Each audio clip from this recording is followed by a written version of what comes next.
Hey, welcome to the first of many 15-minute coffee sessions with me. Prerequisite is your coffee. Come armed. You need this no matter what time you're joining us today. Um, the concept of this is a kind of informal session where you get to jump into my laptop and we take a look at various things, mainly basic stuff in Examiner, just to cover typical stuff that people do in our platform Examiner, and we'll take a look at software approaches, tools, typical tasks people use in our products, and we'll look at things like software, hardware as we go forward in these little sessions. But definitely informal. So welcome to ask questions and things like this, and hopefully you pick up some tips and tricks along the way. And today we'll look at interface tracing. So what's an interface? Well, these are changes in materials, typically used in cases where you want to map the subsurface. Hey, Adam, how you doing? Um, and just to look at the tools that are available in Examiner, and just to look at some new ones as well that we've released in 3.81. So if you haven't downloaded that, be sure to get in touch or take a look at our newsletters and other communications to get the link for that. Okay, so let's dive into Examiner. We're only going to keep this to 15 minutes. All right, so nice and short, and take an example, map some of the subsurface layers, and see what we can do with them. Right, so let's jump into Examiner. Okay, so let's share and take a look at what we can see. All right, entire screen. Let's do that. Here. All right, so you should be seeing Examiner. I can't see the YouTube window, but I'll go back to the questions afterwards, right? So take a few minutes at the end and see if there's any comments and stuff like this. All right. So you should be seeing the Explore tab in Examiner. This is where we can see three slices of our region, our radargrams. So we can see inline slice, cross line, and a horizontal cut. Okay, so you should be familiar with this anyway. So we can move up and down and see through through each of the slices. Okay, they're all synchronized.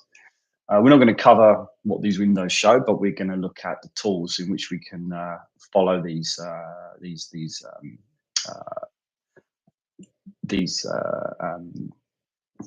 layers, right, that we see here. So in this paper, we can see an asphalt reflection here, okay, and one here. Okay, there's two in this case. This is a bottom of asphalt, and this is the bottom of a base material. And we're going to use some tools to follow these. Okay, so we're going to use a single channel version where we're just going to follow one particular path, and then we're going to use another one which is going to flood across all of the channels. Okay, and then create a three-dimensional map. Okay, and these can be used predominantly to map the thicknesses.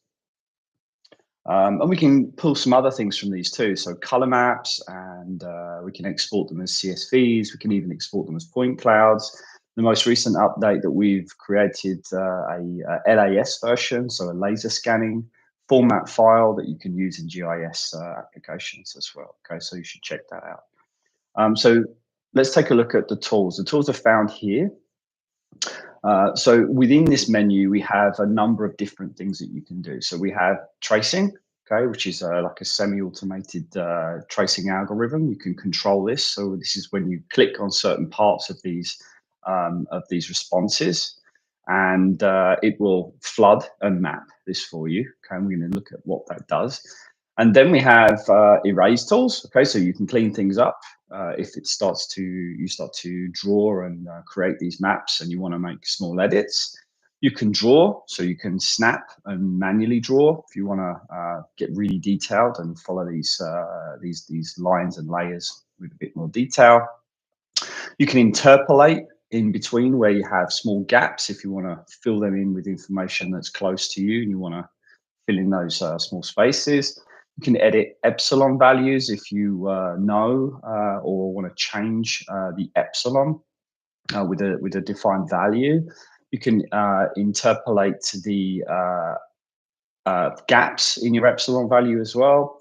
You can edit confidence. Confidence is a free box, in which case you can say, well, let's say add a 1 for where you see an interface very clearly. Maybe you want to use 2 as where you don't see the layer as clearly, and 3 where you can't see it at all. But you can use that as a map where you can look back retrospectively and say, okay, where could I see it really clearly? Where couldn't I see it so clearly, right? So you can kind of look back, especially useful if you have a very long project and you want to look back and see how confident you were when you were tracing these interfaces, okay?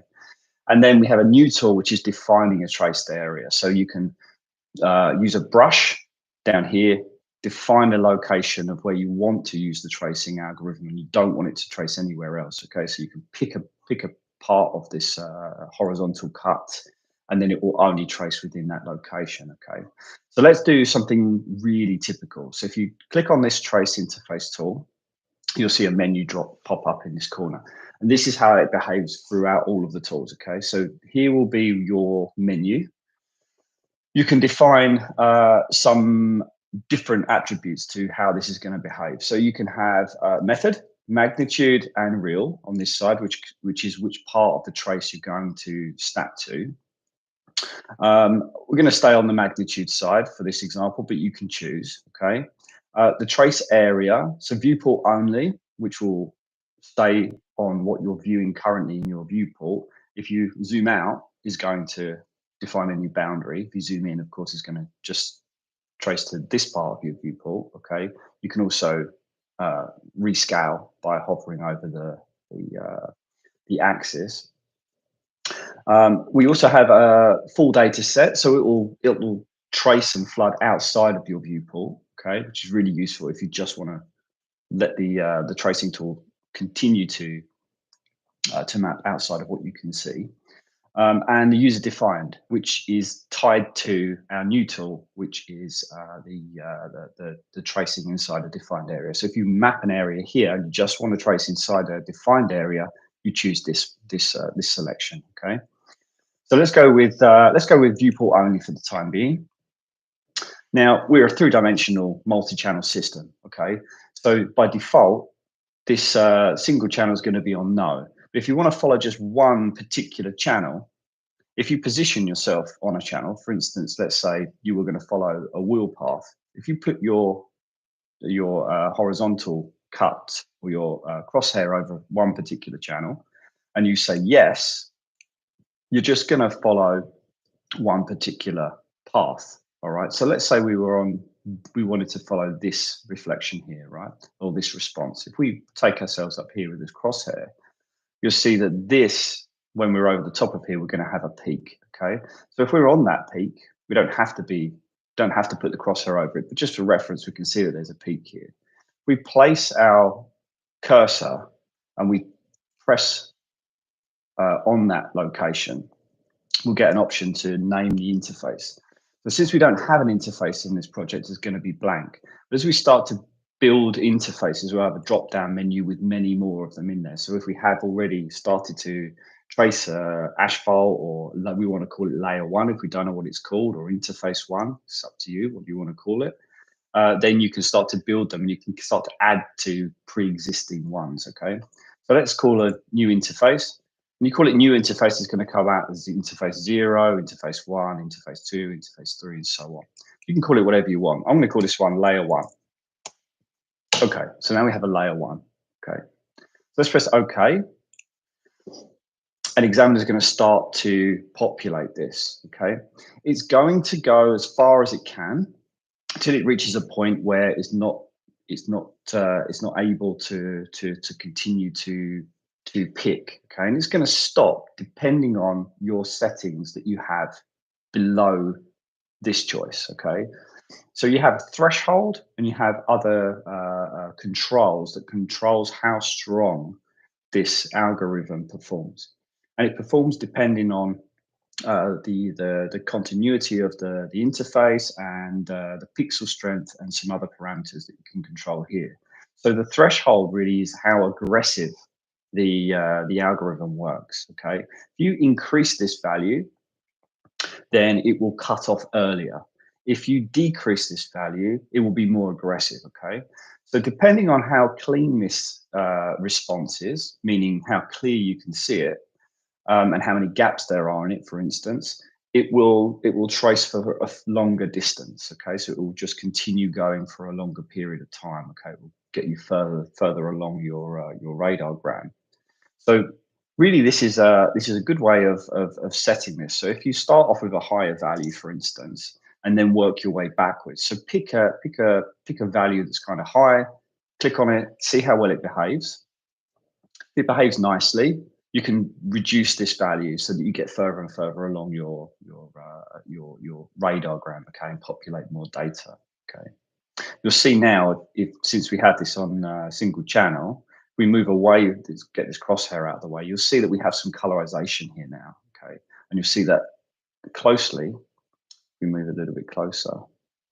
You'll see that we have a line here, and all of these are points. Okay, this is connected points, but they are individual measurements. All right, to create a color graph on one single channel, and you'll also see that it's stopped at the edges of my viewport. Okay, because we've got viewport only.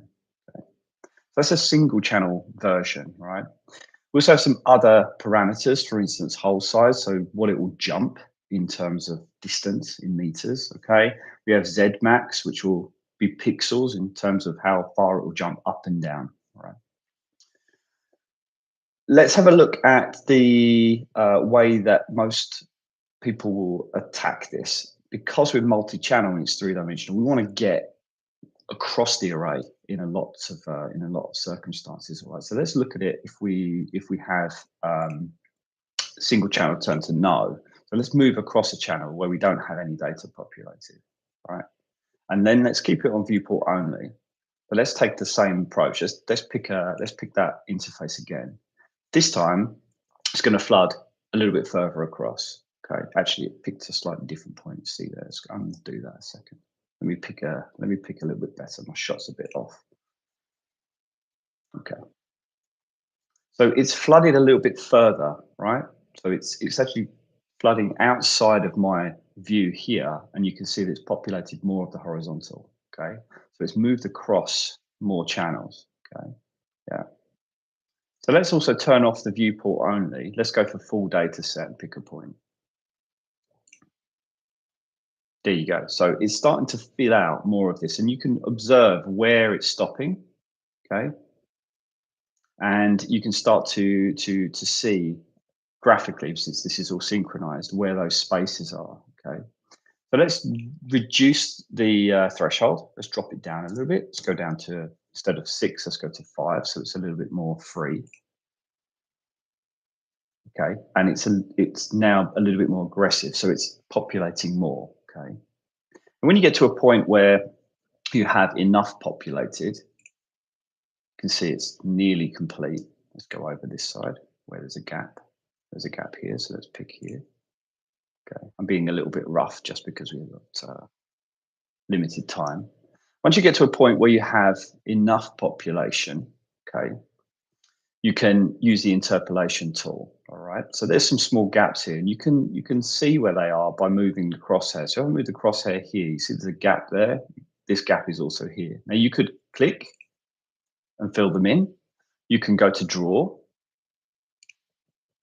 and you'll have a draw tool. This is a brush. If you want to use the brush, you can also use snapping tool, so you can draw freehand if the snap is off. Single channel, for instance, in this case, I'm going to say yes, because I can draw very fine detail in here by freehand, and you'll see it start to populate. I can use a snapping tool, in which case I can go to a gap and I can hold the left mouse click down and just move with that held, my mouse left and right, and it will snap to the peak, okay, and populate it. Once it's populated enough, when you're happy with it, you can use a interpolation tool.